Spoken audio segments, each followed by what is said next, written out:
하나님께서 요나를 물고기 뱃속에 들어가게 하셨어요. 그것이 1장 17절에 기록되어 있고 또 2장 10절에는 그 물고기가 요나를 다시 육지에 토해내도록 하셨죠. 하나님의 말씀이 1장 1절에 아미떼의 아들 요나에게 임하였지만 1장 2절에는 그는 하나님의 3절에는 하나님의 말씀을 그는 피했어요.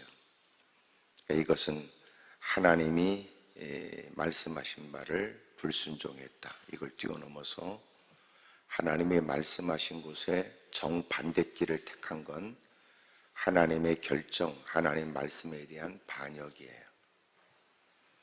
그가 하나님의 얼굴을 피했고 그리고 등을 져서 육지로 가야 될 니느웨 길, 하나님이 명하신 아수르의 수도에 가서 복음을 증거하라고 하는 말씀에 관한 반항과 반역으로 정반대길을 택해서 바닷길로 간 거죠. 그리고 그 다시스라고 말하는 그가 가려고 하는 그 뱃길은 그 지구의 가장 끝이라고 여겨지는 다시스로 가는 거예요. 그런데 오늘 2장 10절의 말씀은 여호와께서 그 물고기에 말씀하시자 요나를 육지에 토했어요. 똑똑하고 잘난 거지 같은 인간들은 말을 더럽게 안 듣는데 물고기는 말을 잘 들어요.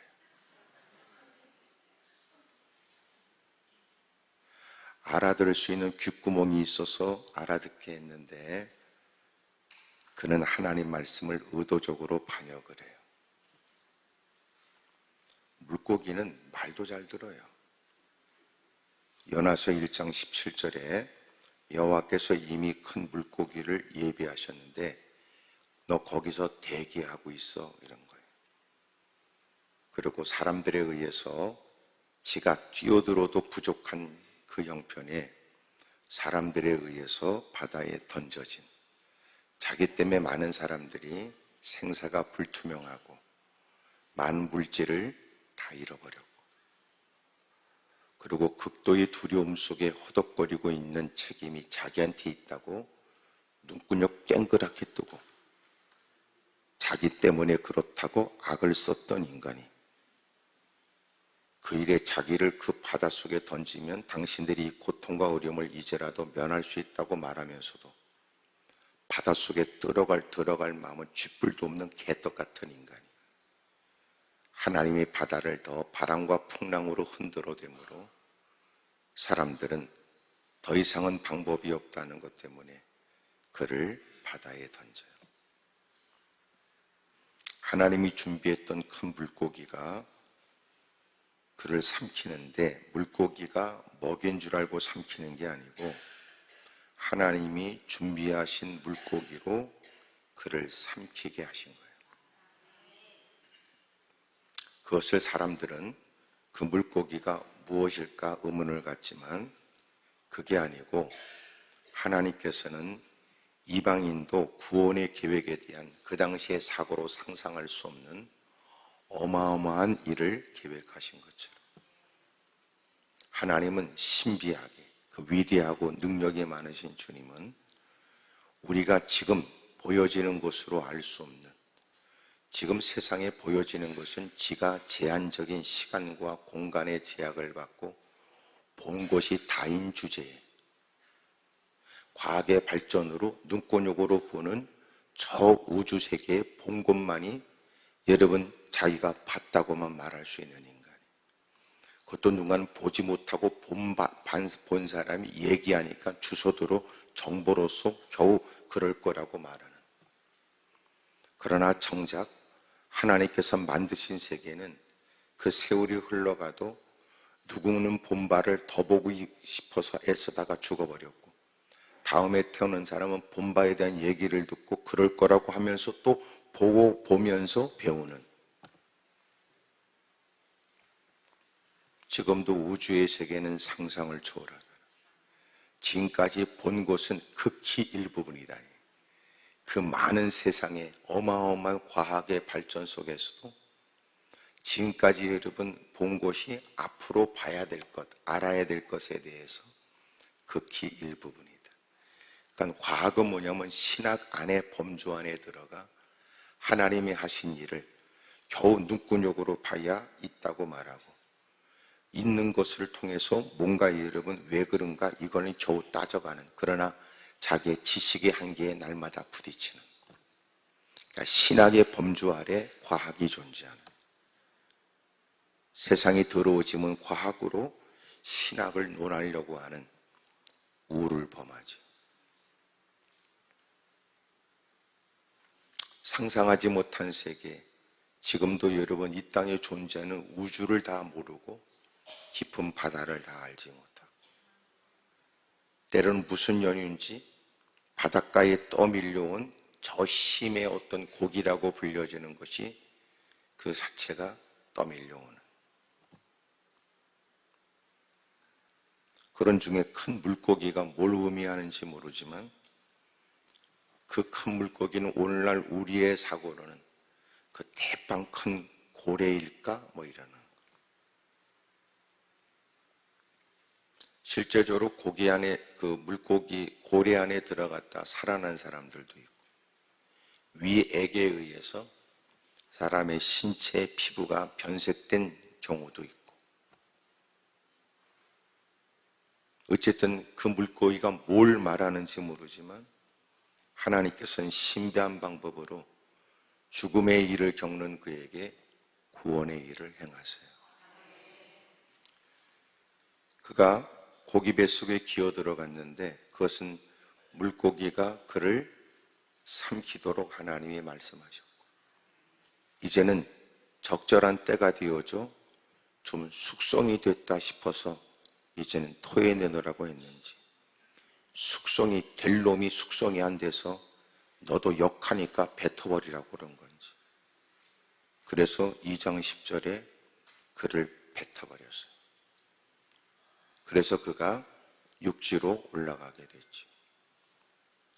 바울이 겪었던 사도행전 27장에 있는 큰 풍랑으로 인한 고난은 가야 될 로마로 가야 될 배가 그들이 고집스럽게 항해함으로 인하여 어려움을 겪고, 그것 때문에 겪는 고난 가운데도 하나님은 로마로 가야 할 바울이 로마로 갈 수 있도록 하나님은 기가 막힌 방법으로 파손된 부분도 수리해 가며 멜리데라고 하는 섬에서 3개월을 머물고 그리고 다시 로마로 가도록도 만들어주지만, 여기 요나는 가서는 안 될 곳으로 가는, 그가 타서는 안 될 배를 탔기 때문에 가는 배는 가게 하되 그놈은 갈 바를 가도록 하나님,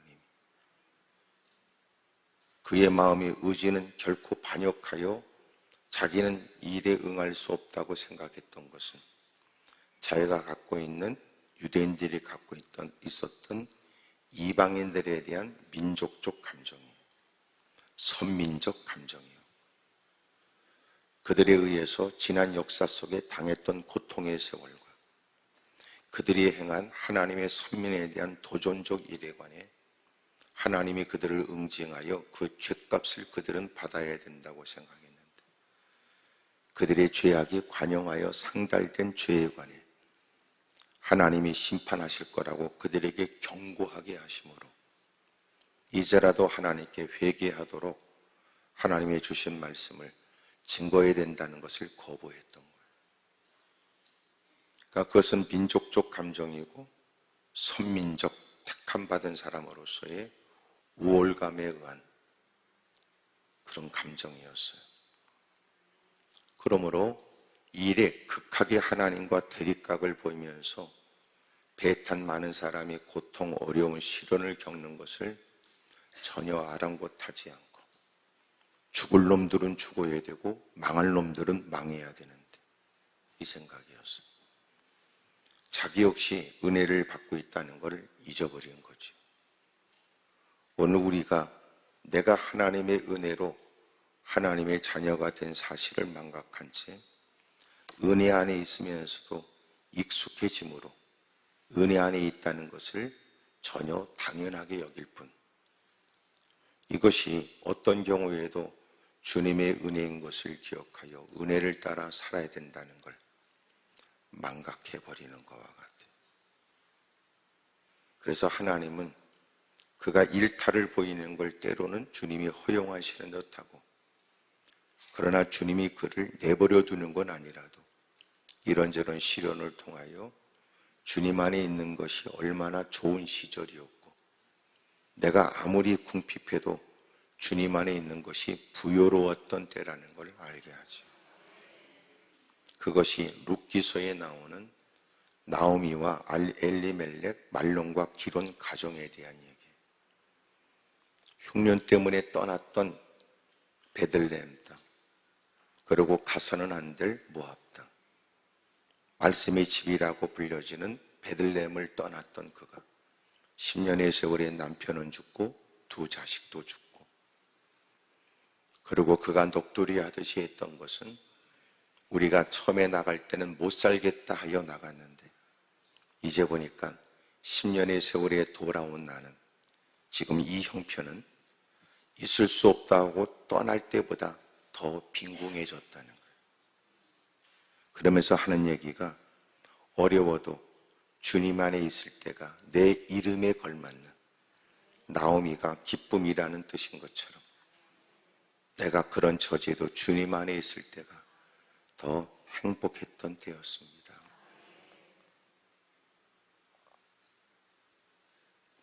갖고 있는 삐뚤어진 여러분 정보나 때로는 역사, 그리고 역사 해석에 대한 왜곡된 해석에 의해서 마음 가운데 분노만 가득하고 원망만 가득한 그가 하나님의 뜻을 따라 행해야 되는데, 하나님의 뜻이 그에게 전달됐어도 그는 그 뜻을 거부하게 됩니다.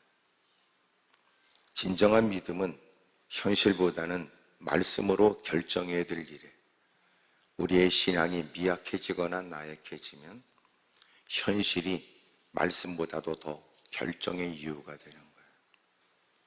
하나님 전에 다가와서는 말씀을 듣는 건 말씀을 절대적으로 결정할 수 있는 정답으로 여겨야 되는데, 말씀을 정답으로 여기는 것이 아니라 자기의 현실을 더 큰 이유로 여겨 말씀하셨다 할지라도 내 형편으로 결정하는 거거든요. 이것을 믿음 있어 보이는 공간에 있지만 그러나 여전히 달라지지 않는 불신적인 사람을 얘기하는 거예요.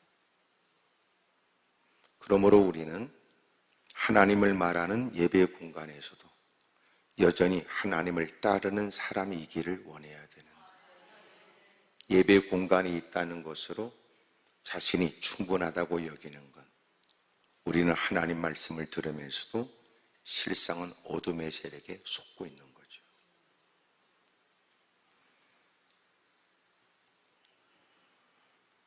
요나로 인하여 많은 사람이 어려움을 겪고 하나님께서 바람을 불어 거칠게 일어난 풍랑 때문에 그를 배 안에 둘 수 없다는 걸 알게 된 사람들이 그를 배 바깥으로 던져버려요. 그러면서 바다는 속히 잔잔해졌습니다. 하나님이 준비한 물고기가 그를 삼키기까지. 2장 있는 내용은 하나님께 엎드려 기도한 기도의 내용을 얘기해요. 요나서를 읽다 보면 고민과 번민에 빠져요. 요나는 도대체 어떤 인간인가에 대해서입니다. 1장에 행하는 일에 우리는 막 격함 감정으로 요나를 말하고, 2장에서는 기도했고 그딴 것들을 건져내 주신 하나님에 관한, 그러나 3장과 4장에는 여전히 또 거칠게 하나님께 몹쓸 짓을 하여 대드는 요나에 대한 얘기예요. 더 정확히 3장은 하나님이 기가 막힌 방법으로 하루 사이에 증거된 복음이 온 니느웨 성을 다 흔들어대고 왕에서부터 모든 짐승에 이르기까지 왕이 명령하여 배옷을 입게 하고 그때부터 개들도 옷을 입기 시작했어요. 모든 짐승에 다 배옷을 입혔고 그리고 하나님 앞에 금식하며 기도하며 이런 우리가 피할 수 없는 재앙 앞에 이렇게 하면 주님이 혹 우리에게 재앙을 거두실지 누가 알겠느냐. 그리고 긍휼을 구할 때 하나님이 내리시려고 하는 재앙을 거두세요. 여러분처럼 아멘을 잘 안 하는 대다수의 사람처럼 4장에는 요나가 더럽게 성질을 부리는 거예요. 2장에도 기도했다는 말이 그 많은 사람이 고통을 당하는 중에도 2장에 처음 요나는 기도했다는 말이 2장에 나오고 1장에는 사람들은 그 고난 때문에 절규하듯 부르짖었을 때도 그 인간은 기도하지 않아요. 그러나 드디어 바닥 깊숙한 곳에 기어 들어가고 그리고 그는 기도를 시작했다는 겁니다. 그러나 4장에 가서 그가 또 기도를 하는데 불평과 원망이 가득한 마음으로 쏟아내놓는 거예요. 그러므로 2장에 있는 내용은 그가 진정코 회심한 것인가에 대한 의문이 가는 2장의 내용이라는. 그럼에도 불구하고 그가 기도했다는 걸 부정할 수 없죠. 하지만 1장에 비하면 달라진 듯 보여지는 것은 죽을 수밖에 없고 하나님께 반역하고 불순종했던 그를 하나님은 예비하신 물고기로 그를 삼키게 하여 그를 생존케 하신 거예요. 그것에 대한 소위 자기가 죽을 처지에 그리고 죽어가면서 그는 절박한 자기의 실존적 문제를 생존적인 일에 관해서 그는 기도를 했어요. 그러므로 기도했다는 건 바닷속에 기어 들어가면서 기도했고 고기 뱃속에 기어 들어가서도 기도한 거예요. 자기는 죽어도 싫다고 말했는데 진짜 자기가 죽음을 직면하면서 두려움이 엄습하게 되었고 그리고 그는 살려달라고 기도해요. 물속에 들어가서 성경에는 부르짖었다고 오늘 성경은 말하지만 부르짖었다는 말은 소리를 내서 발성하여 기도한 것이 아니라 그의 절절한 처지에 의한 내면의 기도를 의미하죠. 그 모든 것을 다 포함한 그의 부르짖음에 하나님은 그를 건져내 주셨다. 예배케 하신 고기로 그를 삼키게 하여 그리고 하나님은 그를 건져내 주셨다.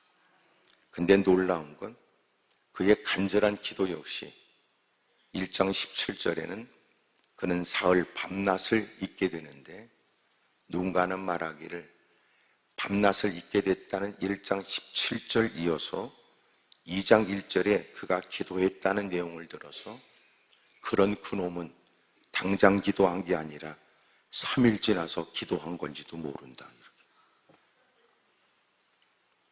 독한 요나를 보고 있는 거예요. 보통 인간이 아니죠. 언제나 하나님 말씀을 저항하고 대항하는 건 인간의 똥꼬집이에요. 자기 나름대로의 주관이고 자기 나름대로의 철학이고 그래서 결국은 그 지식이 그를 망하게 하고 그 완악함이 말씀이 증거되어 생명력이 약동하는 아름다운 꽃밭에서조차 죽어버린단 말이에요.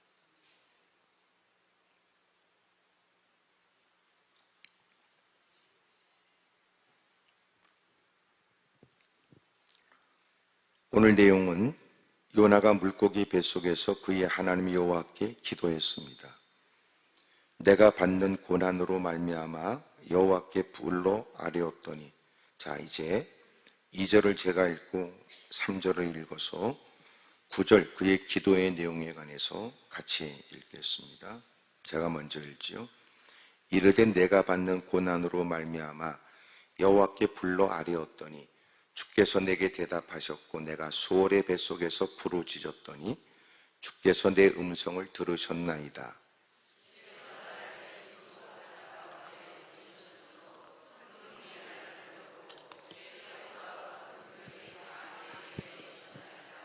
내가 말하기를 내가 주의 목전에서 쫓겨났을지라도 다시 주의 성전을 바라보겠나이다 하였나이다.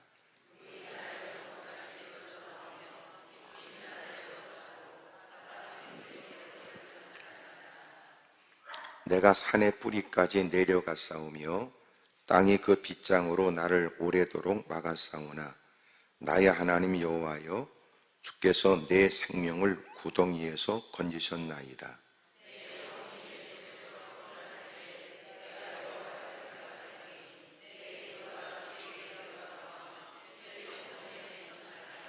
거짓되고 헛된 것을 숭상하는 모든 자는 자기에게 베푸신 은혜를 버렸사오나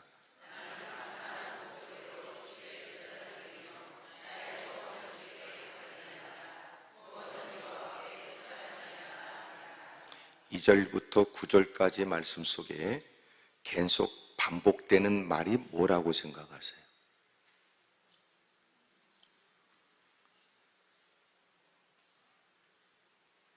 이 절부터 9절까지 계속 반복되는 것은 내가, 나, 내 계속 반복돼요. 약 20회 정도예요. 그러니까 그 기도 속에 이 요나는 계속 내가, 나 계속 이게 반복해요. 내가, 나의, 내게 뭘 의미한다고 생각하세요? 겉으로 볼 때는 기도를 하지만 사실 요나에 대한 이 기도를 많은 사람들이, 많은 주석가들이, 많은 학자들이 이 부분에 관해서 의문에 의한 대립들이 생겨요. 이것이 과연 진정한 기도일까? 확실한 건 뭐냐면 이 장에는 이 못된 인간이 회개했다는 말이 없어요.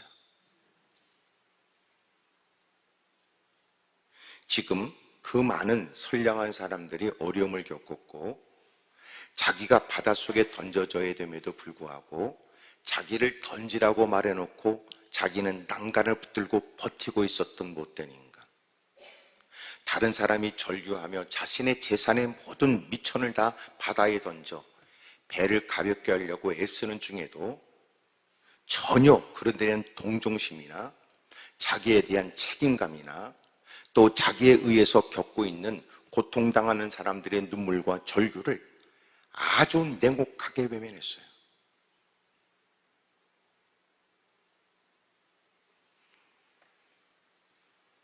그랬던 인간이 사람들이 살아보기 위해 그를 여러분 바다에 던졌을 때 그는 기도를 하지만 놀라운 건 회개했다는 말이 눈 씻고 봐도 없어요.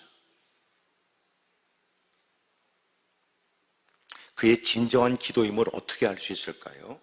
제가 늘 강조하는 것처럼 우리의 기도에 중요한 우리가 잊어서는 안 될 의식이 기도하는 사람은 기도 이전이 있어야 되고 기도 이후가 있어야 된다 그랬어요. 기도 이전의 우리의 삶이 기도의 진실성을 드러내잖아요.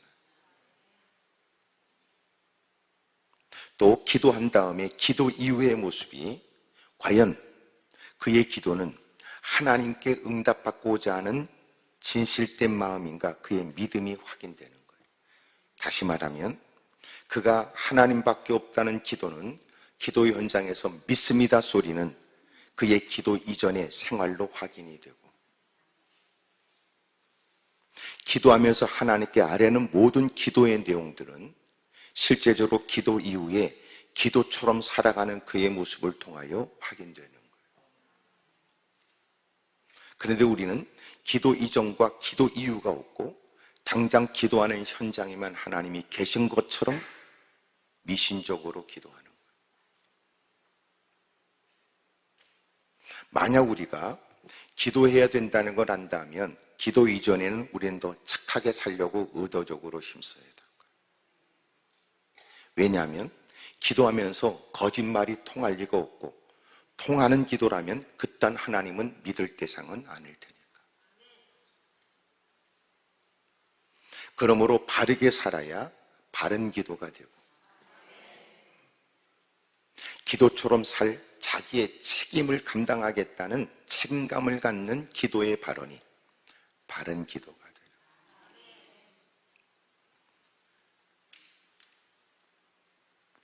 그러므로 쓰레기 기도가 많다는 거죠. 쓰레기 기도는 하나님에 의한 기도가 아니라는 것이며 주님이 응답할 수 없는 기도로서 그것은 넋두리, 신세 한탄에 불과하다는 거예요. 그건 기도가 아닌 거죠. 다시 말하면 바른 기도라면 하나님에 대한 의식과 인식 아래 그의 기도는 인격적인 기도예요. 주님 앞에 서서 감출 수 없는 자신의 죄를 여러분 고백하고 이제라도 하나님 말씀대로 살겠다는 존귀하신 하나님 앞에 가까이 다가갈 수 있는 고난을 감사하는 마음으로 고백하는 그는 그 말에 책임지겠다는 마음이 있어야 되죠. 말만 많다. 그러니까 그것이 성경에서 주님이 경멸히 여겼던 위선적 가식적 기도예요. 사람들에게 기도하는 사람으로 보여지길 원할 뿐이지 정작 하나님께 은혜를 입고자 하는 마음은 없는 거예요.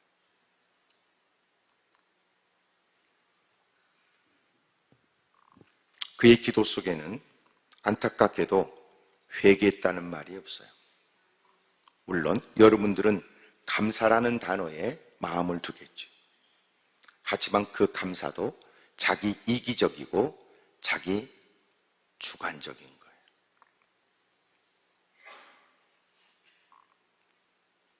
자기가 저지른 일에 관해서 부끄러워하는 게 아니라 자기만 좋으면 감사하는 거죠.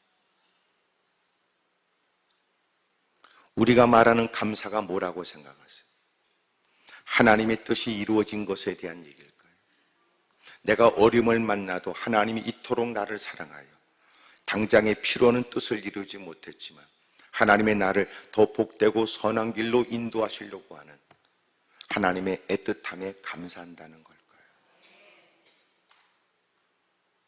다른 사람은 아랑곳하지 않고 내 새끼는 잘 되고 다른 것들은 죽든지 말든지 내 만족이 이루어지면 충분하니 다른 것들은 어떻게 되든지 말든지 교회 안에도 그런 사람들이 있다는 거예요.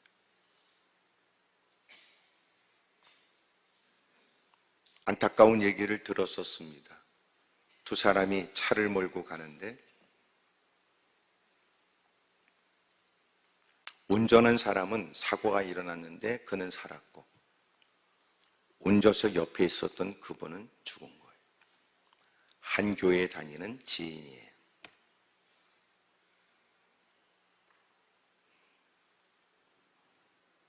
전혀 예기치 못한 죽음에 대한 소식은 얼마나 집안에 크나큰 고통이고 괴로운 일이었겠습니까?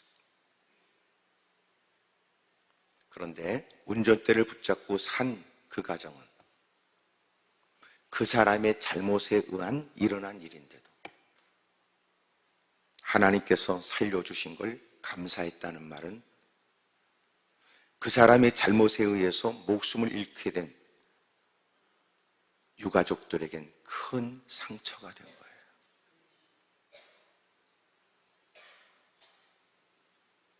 네가 오늘 네 주둥이로 내뱉는 감사가 무엇을 의미합니까? 너만 좋으면 좋다는 겁니까? 하나님의 나라는 없고 이웃은 없고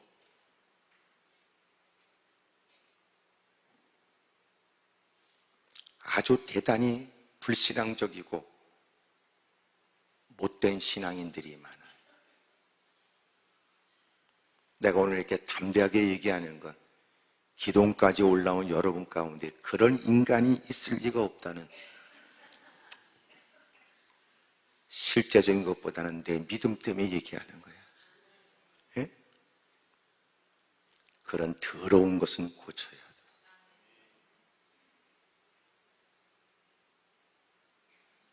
오히려 하나님께서는 막중한 책임을 우리에게 지어주셨겠죠. 그럼에도 불구하고 말도 안 되는 너에게 희한한 일을 너에게 베푼 건 네 남은 생에 일에 대한 책임을 감당하고 헌신하라는 막중한 임무를 맡기는 것인지, 나는 살았어 개폼 잡고 모가지에 힘주는 게 아니라 내가 죽어야 될 일에 그는 죽었고 내가 살았으니 나는 사는 것은 이제는 그 사람과 더불어 두 몫의 일을 해야 될 일에 더 열심히 겸손하게 충성해야 된다고 생각하는 것이 바람직하지 않습니까? 자칫하면 그는 죄인이고 나는 의인이라는 개념. 오늘 이 말을 듣고 이 장을 잘 읽어보면 서서히 보이기 시작하는 거예요. 내가 나를 강조하는 인간은 마치 자기 연민에 빠진 인간처럼 보여요. 자기가 겪고 있는 고통의 원인은 여러분 외부에서부터 누군가에게 책임을 전가하고 겪고 있는 일들에 대해 자기를 스스로 가엾게 여기고 무사람들에게 동정을 얻으려고 하는 자기 연민에 가득 찬 사람. 힘들고 어려울 때는 실존적 생존을 위하여 자지러지게 고통을 호소했지만 결국은 그가 죽음의 자리에서 살고 난 다음에는 그는 자격 없는 처지에 받은 바 은혜를 감사하거나 이런 지경이 되기까지 자신이 저지른 일들에 관해서 가슴팍 두들기고 회개한 게 없단 말이에요. 그가 감사하는 말조차도 자기가 단지 위험의 일들을 벗어나게 된 것에 대한 것입니다. 자격 없는 처지에 받은 바 은혜에 대한 게 아니란 말이에요. 현실적인 개선, 환경적 변화가 감사할 뿐이죠. 받을 수 없는 그 은혜를 오늘도 하나님의 지극정성에 이해될 수 없는 사랑으로 오늘 누리게 된 것을 감사한 건 아니라 내가 고통 가운데 살게 된 건 감사하지만 그 하나님께서 내게 베푸신 은혜에 따라 기대에 부응하여 살 마음은 쥐뿔도 개똥으로 없는 거죠. 저를 건져내줘서 고맙긴 하지만 나한테 생색내려고 하지 마십시오. 그런 인간은 우리 주변에 없을 거예요. 나도 알아. 네가 나한테 좋게 해준 거. 하지만 그렇다고 계산해서 나한테 이렇게 해준 거야? 그러는 못된 놈의 시키들이 우리 주변에도 있는 거죠.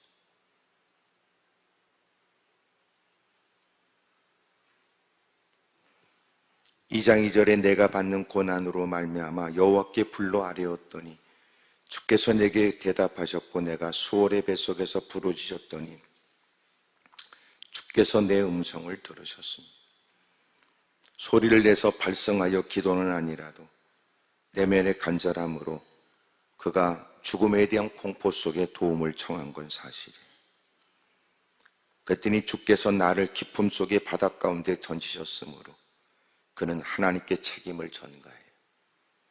내가 하나님의 말씀을 거절하고 외면하여 행했더니 내가 스스로 내 입술로 고백했던 것처럼 1장 9절에 바다와 육지를 지으신 하늘의 하나님 여호와를 경외하는 자라고 본인이 말했던 것처럼 신학적으로 정통적인 바른 하나님에 대한 인식을 갖고 떠버렸던 인간.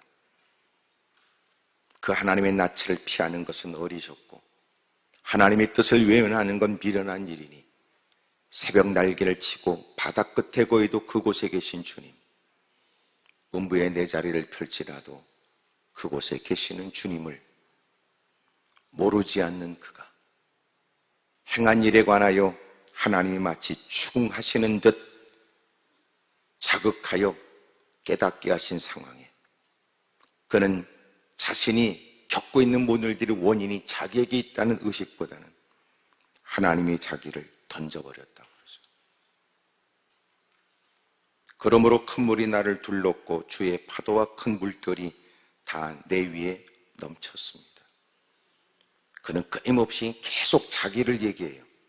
내가 말하기를 내가 주의 목전에서 쫓겨났을지라도 다시 주의 성전을 바라보겠나이다 하였더니 자신의 믿음, 자신의 괜찮은 신앙을 끊임없이 그는 어떻게든지 나타내려고 애쓰는 기도예요. 물이 나를 영혼까지 둘러싸우며 기품이 나를 에워쌌고 바닷불이 내 머리를 감쌌나이다. 내가 산의 뿌리까지 내려갔사오며 땅이 그 빗장으로 나를 오래도록 막았사오니 그의 끔찍한 죽음과 같은 그 일을 얘기하고 있어요. 나의 하나님 여호와여, 주께서 내 생명을 구덩이에서 건지셨나요? 그는 믿고 싶은 하나님은 지 마음에 들어야 되고 자기를 위해 주니 하나님은 좋으신 하나님이지만 그러나 하나님이라도 내가 싫어하는 그 놈을 하나님이 사랑하는 건 나는 그 하나님도 나는 싫다는 거예요. 교회 안에 또 인간관계 못된 일들도 많아요. 내가 누구를 잘해주는데 잘해주는 이유는 너도 나한테 잘해줘야 된다는 거. 과도하게 내가 너한테 잘하는 것처럼 너도 나만 좋아해야 된다는. 그래서 고마운 마음으로 내게 베푸는 일에 자기도 이런 뿌듯한 마음이지만 그런 그가 나 말고 다른 사람에게 좋게 해주는 걸 못 견디지요. 이건 정신적이고 심리적인 문제 있는 사람이에요. 누군가의 사랑을 받기 위해 자기가 먼저 쏟아붓는 거죠. 그리고 거기에 대한 대가성으로 요구하는 거예요. 교회 생활하는데도 이런 사람이 있습니다. 안 됐다 싶어서 그를 잘해뒀더니 놀라운 건 그 사랑을 왜곡되이 이해하는 사람.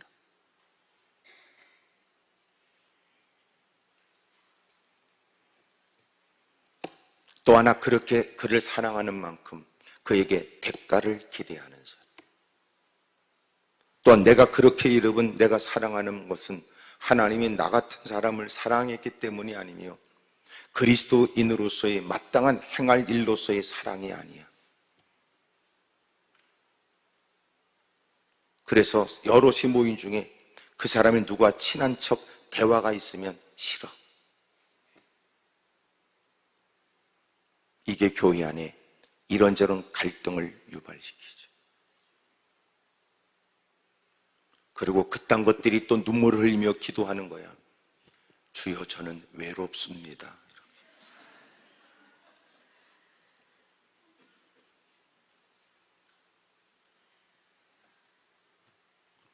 놀라운 건 그들은 예배에 참석할 수 있고 기도회에도 빠짐없이 동참할 수 있죠.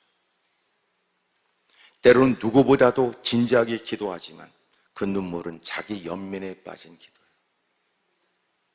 서러움으로 자기 스스로 가엾게 여기고. 미안하지만 우리가 하나님의 전에 다가올 때는 내 연면이 아니고 누군가의 동정심이 아니라 우린 주님의 긍휼이 필요하죠. 그리고 우리가 누군가에게 따뜻한 손길을 내미는 것도 주님이 내게 베푸신 은혜에 대한 유통이고 그것은 은혜의 마땅한 흐름이란 말이에요. 동맥경화처럼 자기는 은혜를 받았다고 악은 쓰되 그 인간이 흘러가야 될 하나님의 은혜를 막아버린 거예요. 그러니까 어느 순간에는 터져버리죠. 받은 바 은혜가 많다고 떠버리는 당신을 통하여 은혜는 흘러갑니까? 하나님이 내게 베푸신 은혜가 각별하다고 떠버리고 목소리를 높이는 당신, 누군가의 이목을 끄며 대단한 듯 보여지는 너는 각별한 은혜라고 말했던 네 마늘처럼 누릴 수 없는 은혜를 누리고 있다고 말하는 것처럼 그 은혜는 흘러갑니다. 근데 흘러가지 않고 정죄한단 말이에요. 옆에 사람한테 물어봐요. 하여튼 그쪽은 하나님의 은혜를 잘 전달하냐고 물어보세요. 시작. 엉터리 가짜. 받은 바 은혜는 여러분 점점 누적되고, 받은 바 은혜는 여러분 여전히도 지속되지만, 그 받은 바 은혜를 따라 너는 뭘 했는데 따뜻한 눈빛으로 사람들을 안타깝게 여겼냐? 손끝에 그리스도의 사랑은 묻어놨느냐? 옮기는 발걸음에 많은 사람들은 소망과 힘을 얻게 된 것이냐? 너를 만나는 사람들이 스쳐 지나가는 너를 통하여 주님을 생각할 수는 있을까? 하나님의 이름을 빙자하는 너는 자신의 탐욕에도 눈이 어두워져 있나? 겉으로는 하나님의 영광이지만 삐뚤어진 탐욕적 속셈이 있는 것인가?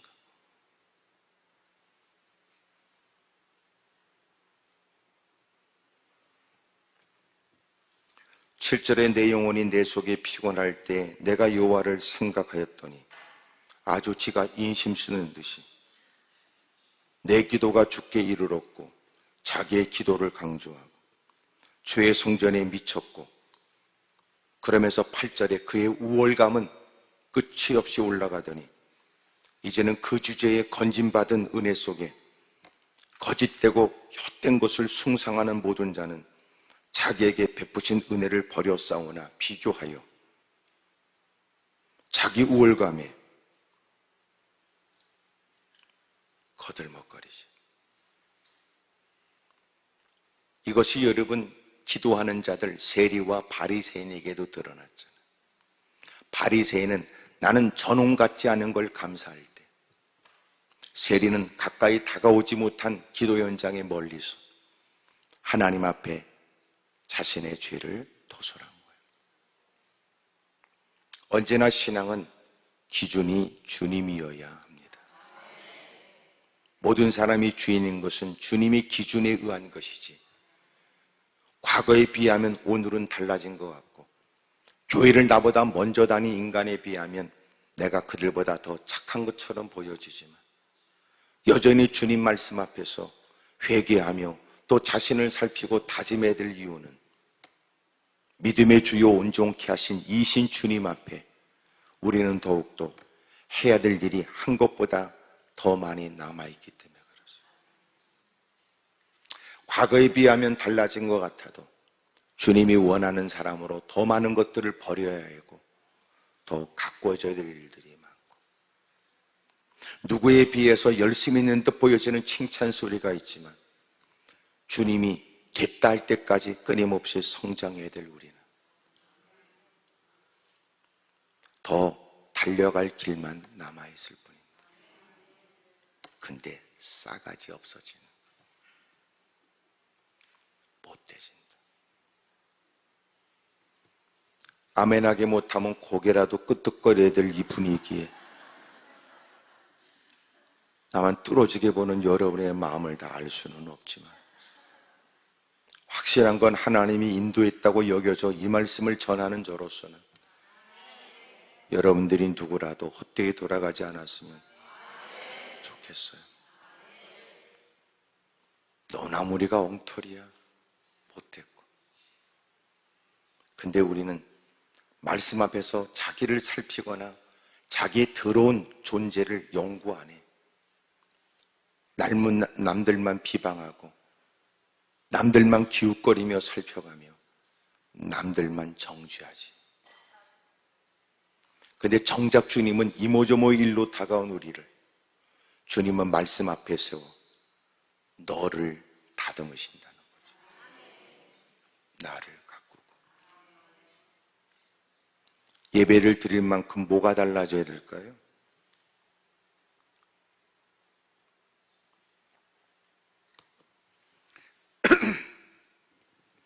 예배를 드릴 만큼 환경이 달라지고 그들이 달라지는 게 아니라 정작 예배의 자리에 부르신 주님이 그에게 말씀하시는 건 예배를 드리는 횟수가 늘어날 만큼 내가 달라지게 하려고. 근데 우리는 예배를 참석하면서 그놈이 달라지길 위해 기도하죠.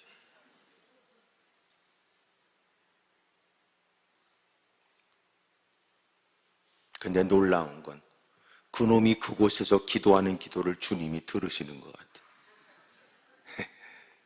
그래서 우리는 그놈 때문에 무릎을 꿇었는데 이놈이 고쳐져야 된다고 가르쳐주는 거예요.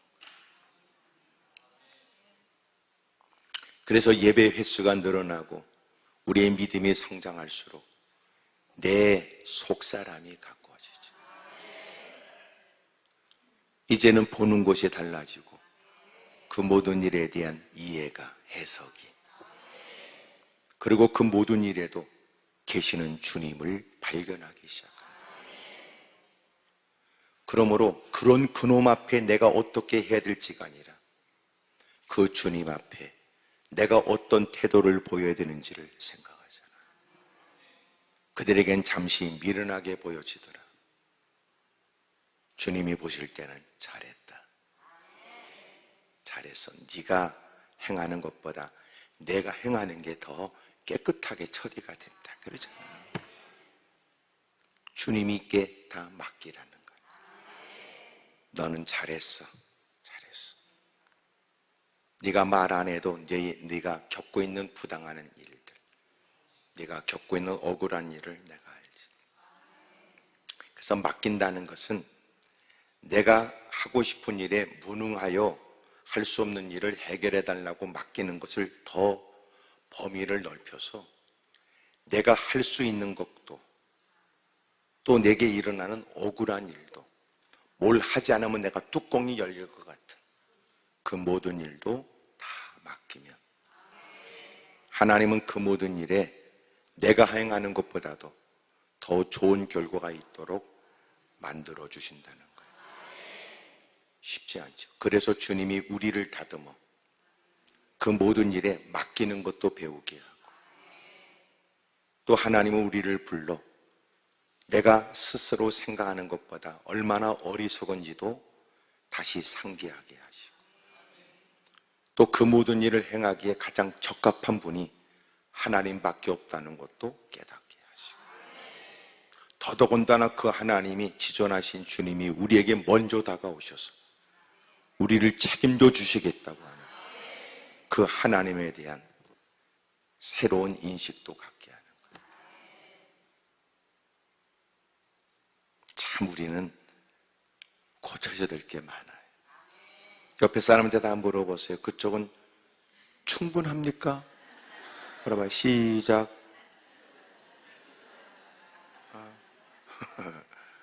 뻔뻔합니까? 충분한 겁니까? 뻔뻔한 겁니까? 근데 대부분 충분하지 않는 게 뻔뻔하단 말이에요. 그리고 말씀을 들으면 여러분 그런 것쯤은 이미 다 알고 있는 것처럼 그러대. 예배 끝나면 여전히 개판을 치고 또 그 얘기냐고 말하면서도 그 인간은 하던 짓거리는 또 되풀이될 뿐이에요. 이런 완악함의 끝은 뻔한 일이요 강팍함의 일들을 주님은 보고만 계시지 않고 얘기했던 것처럼 주님이 주시는 기회에 관해서 주님은 손가락을 세고 계신다.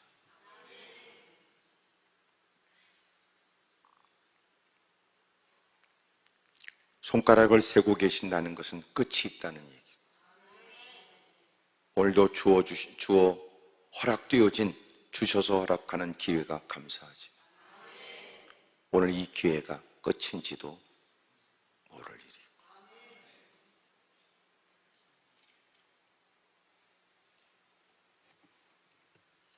세상의 끝은 주님이 오시면 끝이지만 또 하나 주님이 우리를 부르시면 끝이잖아요. 건강으로 알 수 없는 그날 예기치 못한 일들이 가득한 세상에 병명도 모르는 질병에 넘어지고 쓰러지고 세상을 떠나는 사람들이 많은데 낯선 사람이 아니라 지인들에 의해서 겪는 사건과 사고의 일들을 보면 오늘도 사는 것이 은혜일 뿐이잖아요.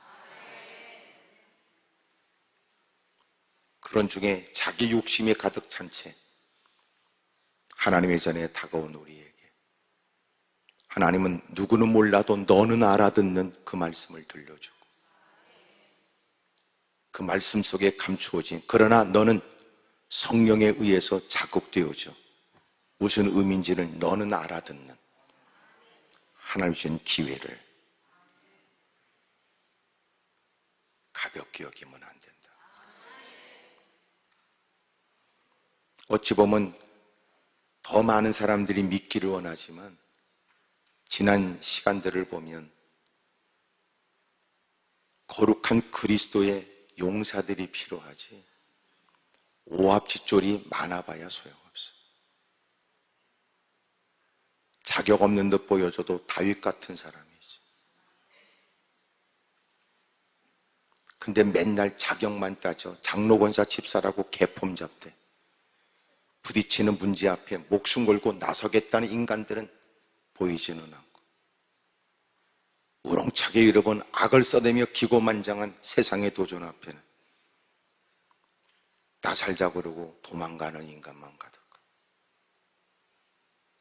그럴 때 신실한 믿음의 사람 다윗에 의해 그 이스라엘이 패색이 짙고 이제는 전쟁의 질위기 속에서 완전히 반전의 역사를 일으키죠. 때로는 그 엄청난 일들이 해결되는데 지렛대 역할을 하는 사람들, 생각지 못한 일에 결정적인 영향을 끼치는 사람들도 있어. 근데 놀라운 건 평상시 할 법한 사람이 아니고 평상시 떠버려 주목을 끌었던 인간이 아니라는 거예요. 하나님은 약한 자를 들어 강한 자를 부끄럽게 해요. 없는 자를 들어서 있다고 오만방자하는 사람들의 얼굴을 뜨뜻하게 만드시는, 감사라고 말하는 것도 위기를 모면했기 때문이지 그렇게 되어진 이유와 그 원인 제공자인 자신, 그럼에도 불구하고 하나님이 자기를 건져내 주신 것에 대한 격한 감격의 노래도 없어요.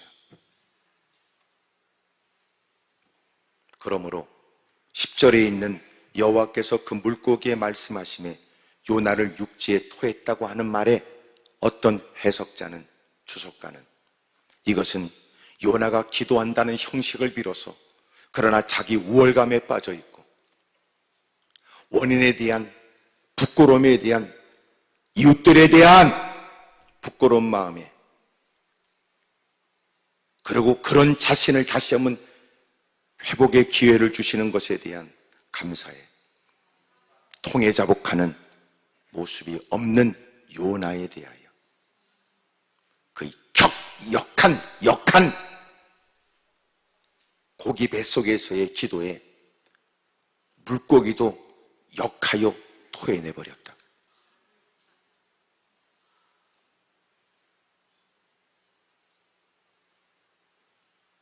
그러므로 요나가 기도했다는 것은 부정할 수 없는 사실이지만 그러나 이 요나의 기도는 여전히 수종되어져야 될 기도예요.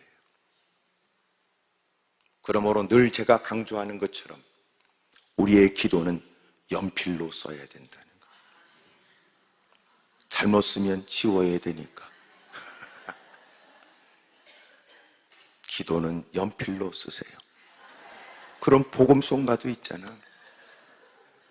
응? 왜 기도는 연필로 써야 될까요?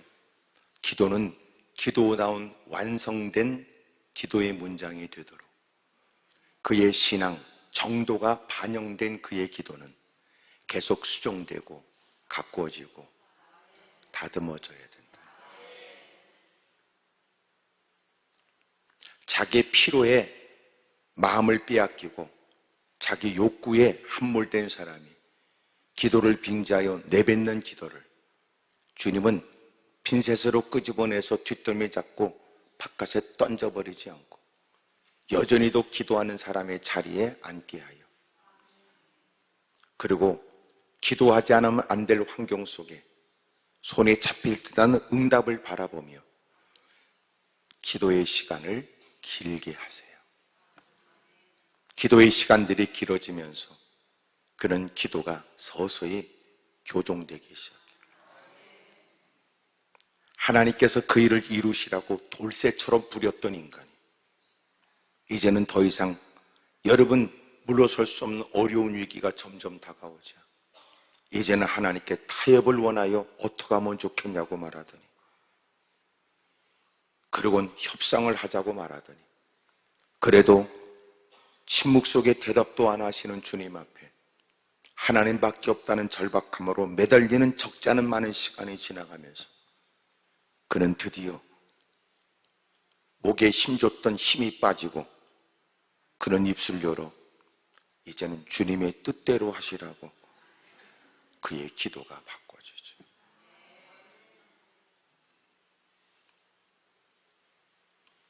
하나님이 개입하신 그 일에 결국은 그가 원했던 것보다도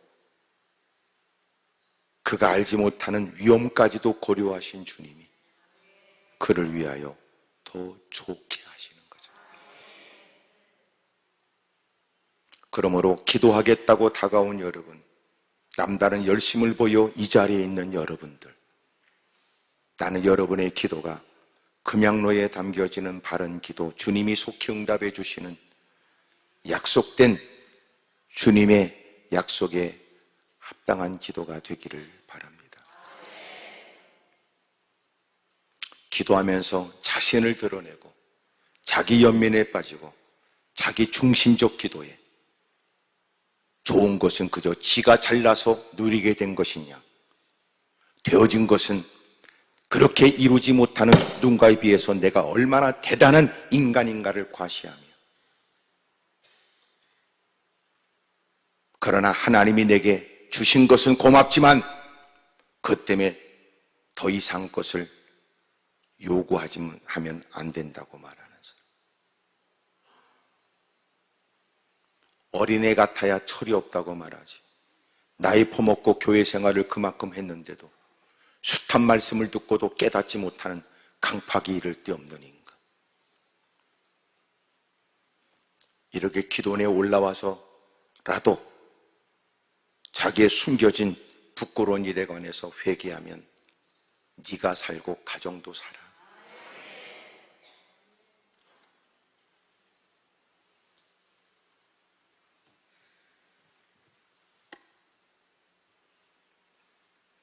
그러므로 오늘 요나서 2장은 그가 기도했다는 건 사실이라도 그러나 바른 기도는 아니었던 겁니다.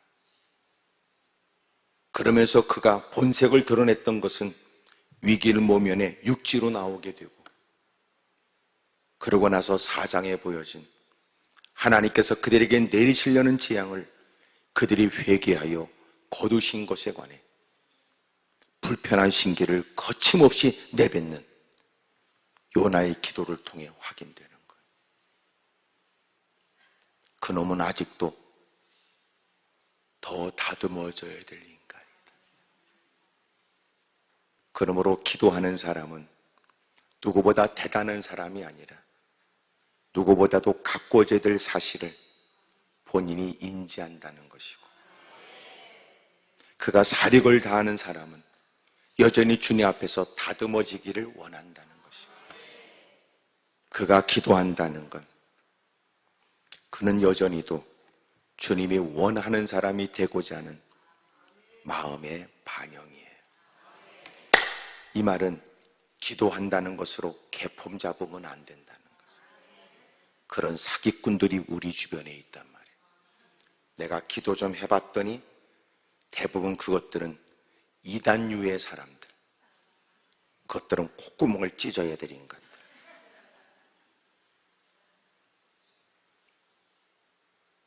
오히려 기도는 하나님 앞에 내가 더 다듬어져야 된다는 것이고, 깨닫게 하심에 내가 더 사람들에게 본을 보이며 희생하며 헌신해야 된다는 것을 배웠다는 것인데, 기도 좀 한다는 것이 내가 누군가에게 내가 신령하거나 내가 대단한 것처럼 목소리를 높이거나 과시하거나 거들먹거리로 삼는 가짜 사기꾼들이 많다. 기도를 열심히 한다는 건 하나님의 사람으로 살기 위한 것이어야 됩니다. 하나님의 뜻을 순종하는 것이 아니라 기도하는 사람으로 보여지길 원하는 것이 우리의 목표라면 얼마나 불행한 일. 누군가 그에게 집사님 기도 열심히 하더라. 아니야. 나는 그렇게 보여주고 싶은 사람이 아니야. 아니야. 내가 오직 하나님께 회개하고 내가 더 다듬어질 것이 많으면 내가 기도하겠어. 나는 더 많이 기도하고 더 많이 가꾸어져야 될 사람. 기도원에 올라와서 기도를 하고 집에 가서 이해하지 못하는 가족들, 때로는 여러분 삼식이가 집에 있을 때 왜 이제 왔냐고 다고칠 수 있을 때도 기도 좀 하고 왔더니 또 마귀가 역사한다고 그러지 말고, 그러면 졸지에 삼식이가 마귀로 바꿔질 가능성이 있어요. 그래, 네가 말한 대로 내가 마귀다 그러고 그 다음에 일어나는 눈탱이가 터진다든지 하는 등등의 일들은 원인 규명을 잘 하셔야 돼. 오히려 기도하며 부르짖은 만큼 예기치 못한 의도적으로 시비 걸려고 하고 도전하려고 하는 그런 일에도 기도하면서 나는 더 다듬어질 필요성을 느끼고 하나님의 뜻을 받드는 일에 연약하니 힘을 달라고 구했던 것처럼 그 모든 일에도 여러분 그렇게 기도한 사람답게 유연한 대처가 있고 따뜻한 마음이 있고 긍휼의 마음이 있고, 한편 나 때문에 저렇게 식사 시간이 늦어져서 그렇구나 미안한 마음에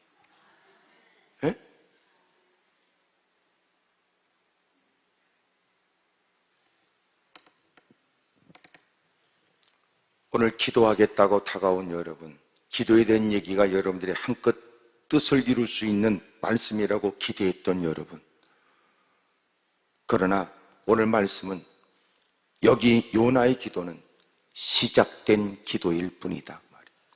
1장엔 보이지 않는 그가 믿지 않는 사람은 절규하듯 매달려 부르짖을 때 그는 이제사 비로소 기도하는 그가 그의 아름다운 신앙, 이렇게 말하면 안 된다.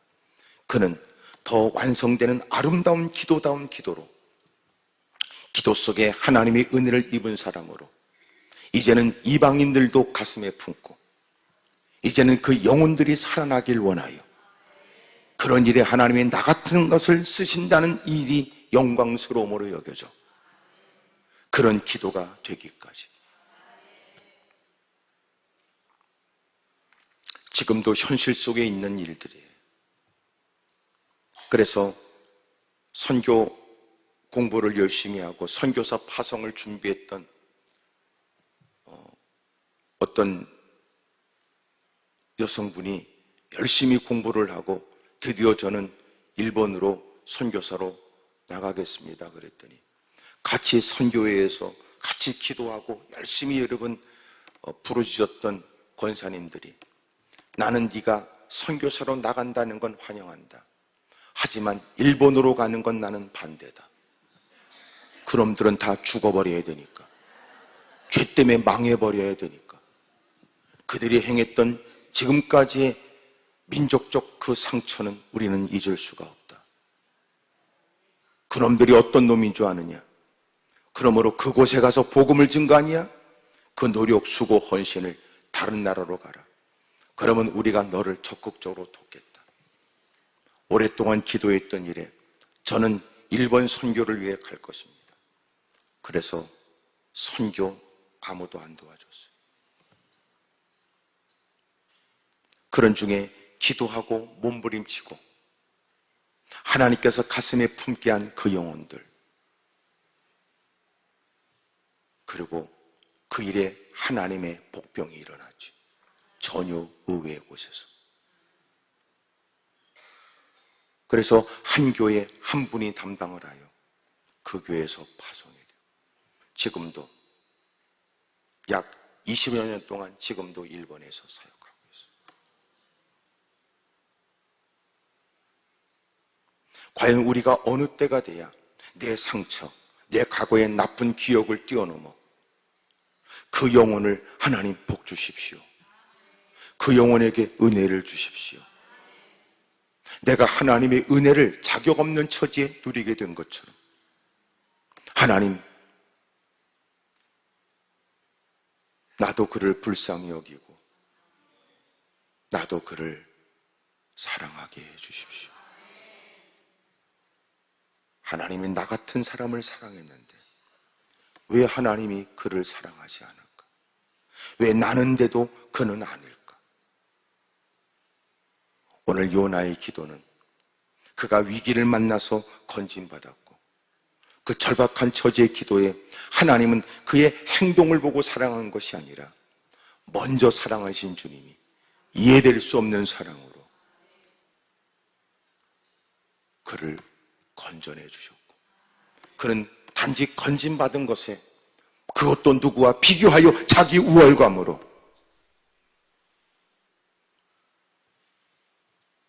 그러므로 요나의 기도는 바른 기도를 위한 시작된 기도일 뿐. 오늘 이 제사 입술료로 주님께 마음을 쏟는 기도는 더 바른 기도를 위한 시작인 거예요. 그의 신앙적 지식이 쌓여질 만큼 하나님께 대한 인식이 여러분 더 깊어질수록 그의 기도도 달라지겠죠.